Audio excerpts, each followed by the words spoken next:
Satu artinya prelist ini belum di save karena kita baru membuka lembar kerjanya, belum input datanya. Sehingga langkah selanjutnya kita akan input datanya dengan import data. Ini adalah nilai estimasi unstandardized untuk koefisien jalurnya atau pengaruh langsungnya X1 ke X4. Koefisien jalurnya adalah 0,11.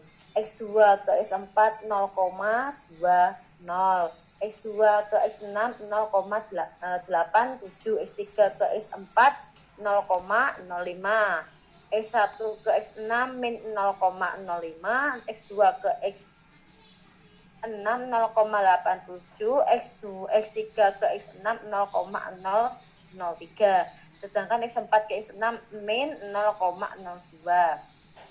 Nah, artinya berarti kalau misal dia positif, dia berarti support ya. Jadi semakin tinggi nilai X1 akan semakin tinggi nilai X4. Kalau X1 bertambah satu satuan, maka akan menaikkan nilai X4 sebesar 0,11. Nah, kemudian yang belakang ini adalah nilai error varian. Ini adalah nilai error variansnya. Kemudian yang ini nilai-nilainya adalah nilai korelasi X1 dengan X2, nilainya korelasinya berapa, X2 dengan X3 nilainya berapa. Kemudian di yang bawah ini adalah ada nilai chi-square, degree of freedom atau DF, p-value sama RMSEA. Gunanya untuk apa? Ini adalah 4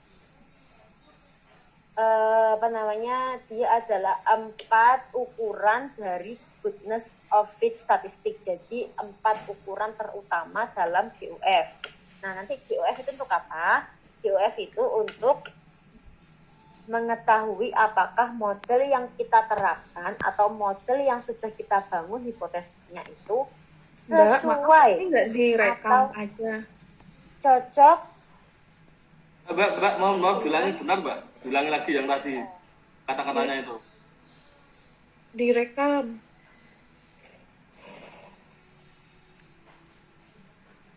Ntar aku rekam pakai Bandicam ya. Iya Bu Neneng. Ada output P dan juga output itu persamaan. Nah, di sini di output tab-nya itu ada angka-angka 0,11, 0,2 dan 0, sekian ini adalah nilai koefisien.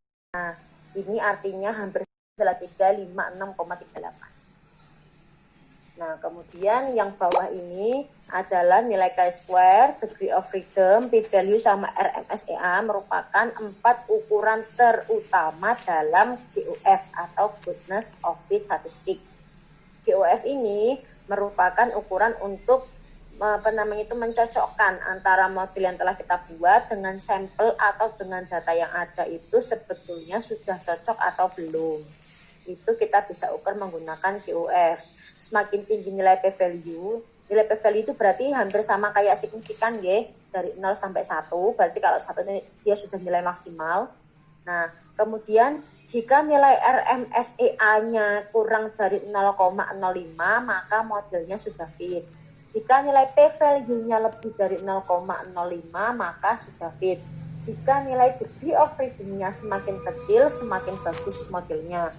Dan nilai chi-square-nya semakin kecil, semakin bagus modelnya. Nah, di sini ini sudah masuk ke 0, p-value-nya 1, RMSEA-nya 0, maka modelnya sudah sangat bagus sekali, sudah sesuai dengan sampel dan tidak perlu diperbaiki lagi.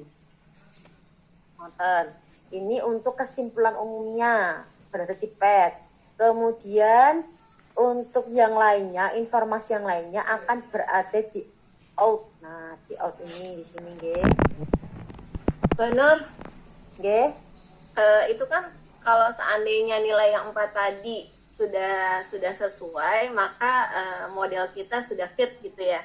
Nggih, sudah fit. Tidak perlu dimodified lagi. Seandainya dimodified itu maksudnya diapakan, dihapuskan atau di apa? Banyak cara, Bu. Nanti di Lisra sendiri dari dari Lisra sendiri sudah memberikan saran bagaimana cara memperbaiki modelnya.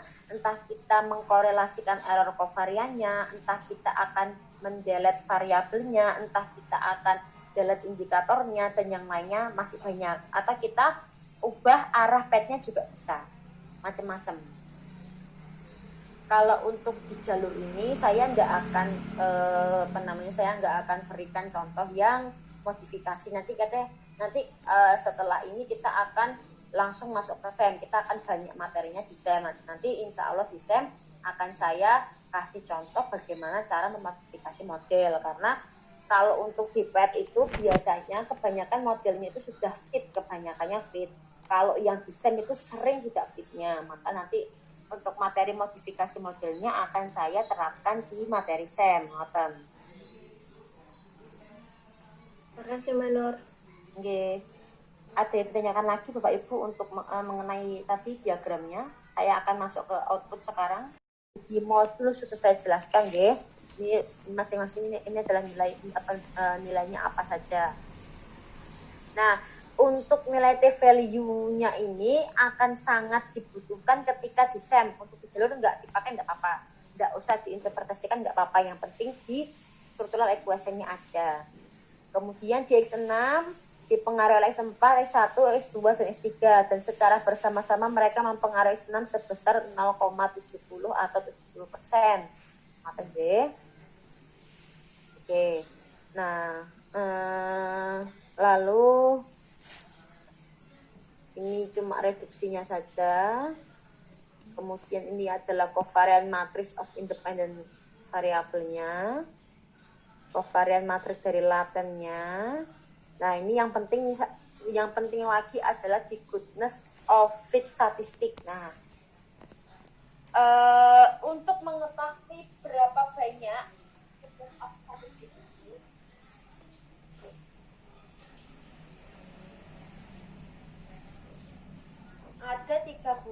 ada tiga buku yang saya rekomendasikan penggunaannya. Sebentar, saya alihkan dulu. Mohon maaf yang Mbak Desa Jilat Saputri tolong di-unmute dulu ya.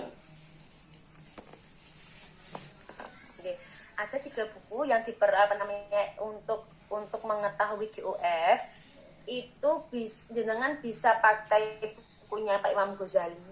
Meskipun ini Lisra 19110 itu untuk menerangkan output dan aplikasinya hampir sama dengan kita, punya Pak Imam Ghazali. Ini hanya bisa dibeli langsung. Misal online sepertinya tidak bisa. Kemudian ini bukunya Structural Equation Modeling judulnya. Kemudian yang paling bagus itu untuk yang baru pertama kali belajar SEM dan juga jalur, ini bisa menggunakan bukunya Pak Setio Hari Wijayanto, judulnya Structural Equation Modeling dengan Lisra 88.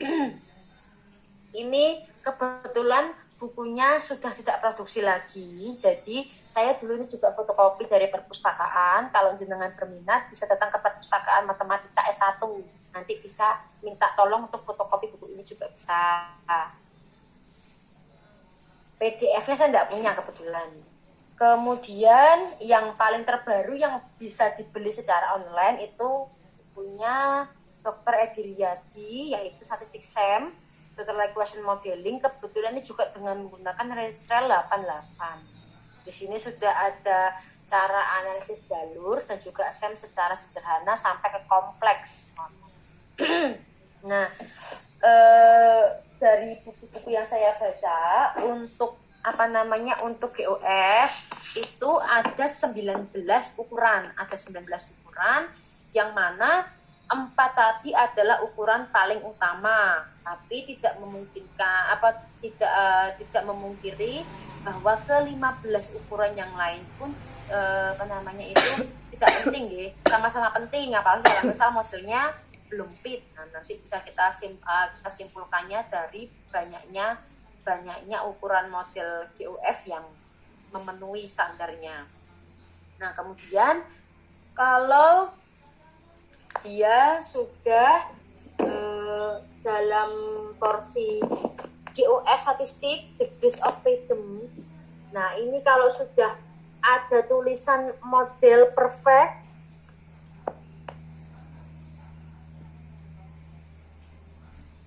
kalau sudah ada tulisan model perfect seperti ini, model is perfect, itu berarti modelnya sudah sangat bagus dan tidak perlu untuk diperbaiki lagi. Jadi nggak perlu perbaikan karena modelnya sudah sangat cocok, sudah sangat bagus. Kalau belum ada muncul yang tulisan seperti ini, artinya modelnya masih bisa diperbaiki lagi.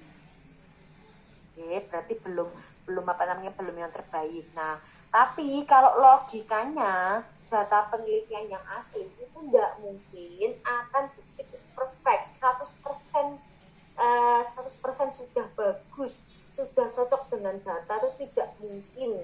Kalau misal mungkin itu sangat-sangat kebetulan sekali gitu. Jadi kalau data penelitian yang asli itu pasti dia nggak akan ada tulisan ini.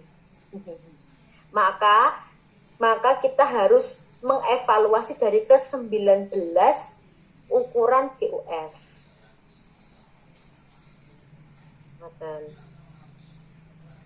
Kemudian kalau untuk contoh ukuran GUF yang lengkap itu saya ada ini di filenya jenengan juga sudah ada di bahan diskusi analisis urban set di contoh kasus SEM yang di mana ya?